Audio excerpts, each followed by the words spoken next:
kick-off celebration alang sa National Teachers Month sa mga nagkalain-laing rehiyon sa Mindanao karong tuiga ang gipahigayon sa Coronadal City, South Cotabato. Department of Education ni pasalig na ipadayon ang pagpanghatag og laptop sa mga magtutudlo. Lakip na ang pag-hire og mga administrative workers sa mga tunghaan. Ang detalye sa report ni Efren Mamak.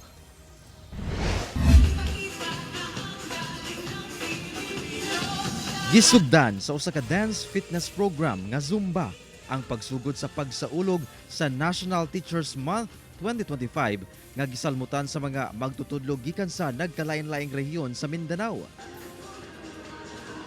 Gipahigayon kini sa South Cotabato Gymnasium and Cultural Center sa Coronadal City adlawng Domingo isip pahalipay. Dunasay paraffol alang kanila. First batch. Tumong sa mong selebrasyon nga matagan og bili ang mga magtutudlo nga gikonsidera nga bayani nga nagsakripisyo alang sa maayong kaugmaon sa mga estudyante. Usa sa gibutyag sa Department of Education atol sa pagsaulog sa National Teachers Month mao ang pag-hire og administrative workers sa mga tungaan. Kini kuno isip tubag sa mga mulo sa mga magtutudlo nga nagabuhat og admin task nga dili konektado sa ilang pagtudlo sa mga estudyante.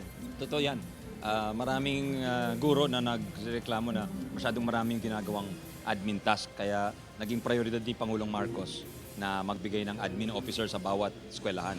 Dahil dati, minsan 3 eskwelahan, 1 admin officer. So hirap na hirap yung admin officer, hindi rin nakuha nung eskwelahan yung full service ng tao. Ang maong lakang, lauman matud pa nga ipatuman sa kapin 40,000 public school sa nasod. Butang nga gikalipay sa mga magtutudlo. Malaking bagay na ang mga guro natin will focus on preparation of the lessons, preparation of tests, and assessment. Sabi nga ng mga guro natin na pagod na sila, hindi dahil sa pagtuturo, kundi yung mga bagay-bagay na walang kinalaman sa pagtuturo. Nakatakdang makadawatsab og tagsa-tagsa ka mga laptop ang mga magtutudlo sa nasod. Magbibigay ho tayo ng 240,000 laptops in the year 2026.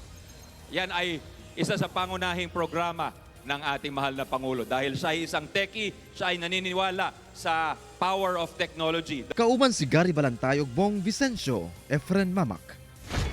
1 Mindanao.